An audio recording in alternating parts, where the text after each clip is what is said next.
insurance products and building your business so that when my house burned down, it really wasn't that big a deal. In the end, we made about 20 grand on it because we got to rehab the house ourselves and what the insurance people adjusted it for. So what do? You would have rather the house not fallen down, but... So the other thing about me is that I don't pay taxes. And that is just a liberating thing, you know? The day that you can wake up and say, today is the day that I no longer pay my money, any of my money to the IRS, that is a nice day.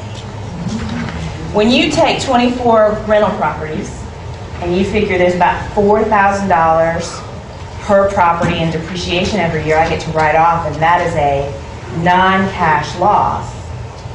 And then that's before I write off the first paperclip.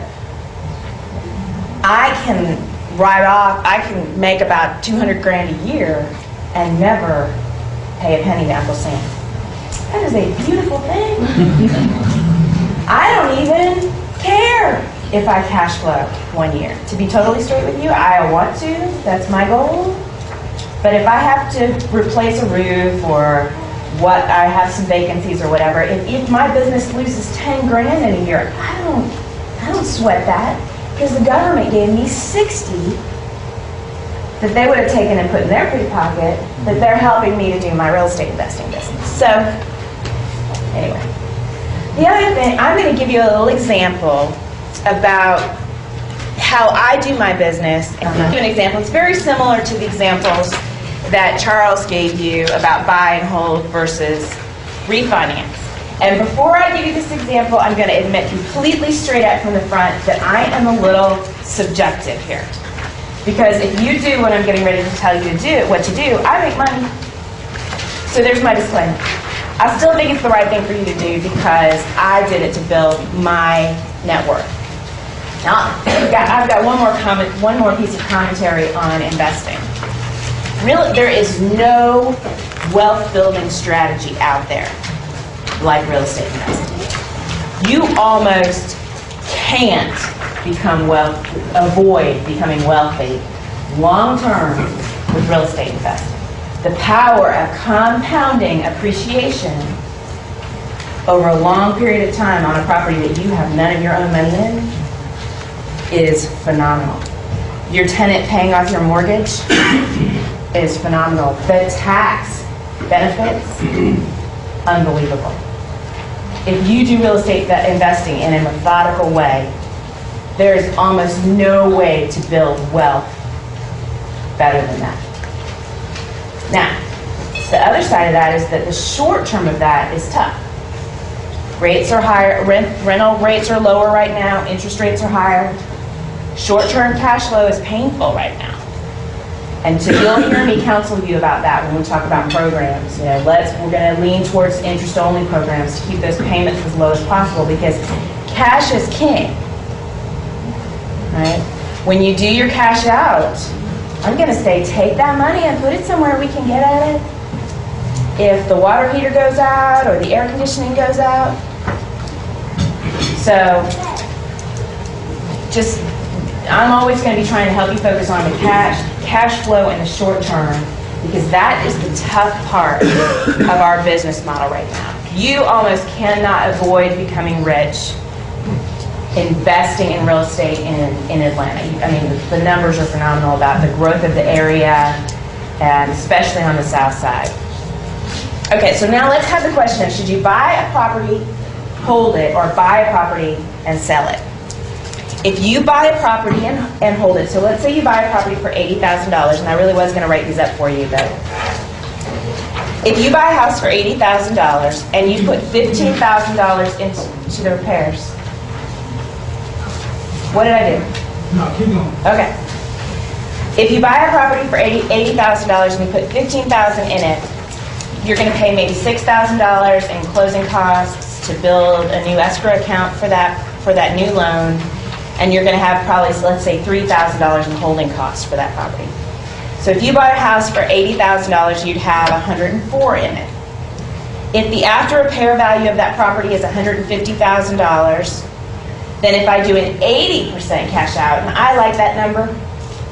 If you do an 80% cash out, you can take $16,000 and put it in your pocket. That $16,000 is cash deferred. You do not pay taxes on that money until you sell the house. Okay?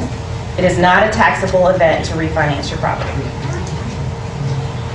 Now, if I take that same house and I buy it for $80,000, I'm probably going to improve it more because I'm trying to sell it. You're going to spend more money improving a property than you are when you're planning to rent it, when you're planning to sell it, because you just want some cutesy things that's going to really get somebody to buy your house fast.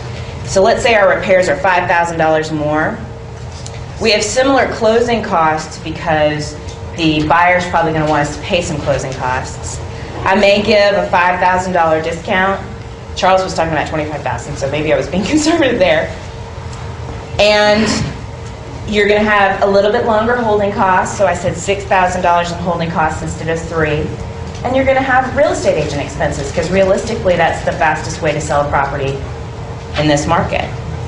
So after you do all that, if you've got a $150,000 house, that adds up to $112,500.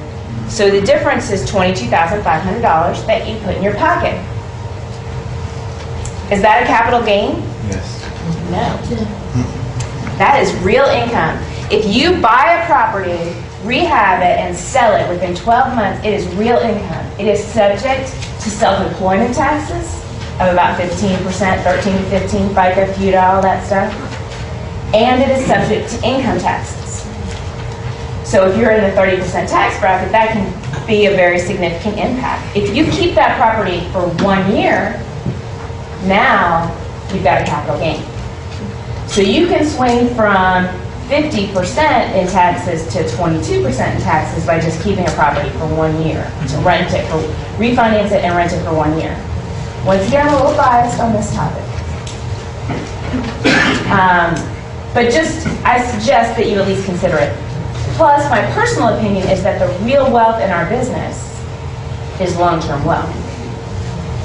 Now, everybody has their own objective and their goal, and if your goal is to put food on your table, then you're going to have a different kind of objective. If your goal is to create wealth for your family, that will mean that your children don't have to struggle to put their kids through college. I never have to worry about whether or not my kids will have money to go to college, because I've got 3 properties on a 15-year mortgage. Those 3 properties will be done when my kids go to college, so I know where the money for them to go to college is. I don't ever have to worry about retirement, because I assure you with 24 rental properties, retirement is not something I need to be concerned about. Now, how I'm going to pay 24 mortgages this month, that's something I have to worry about. So the long-term wealth it's like a snowball going downhill, and you can almost not get out of its way. So I like you to hold them, because the long-term hold is where the real long-term wealth is in real estate investing. So I guess I'll get off my little horse and talk about mortgages for a minute. On my little sheet, I just listed some programs that I have available to you. I do no season cash out refinances for your investment properties. I do maybe 10 of those a month in my office. You'll go out, buy a house, rehab it, and then we'll go in to refinance it for you. Several of my clients will choose to go to 90% cash out on the first transaction because they have something they want to do. They're nervous about real estate investing. They want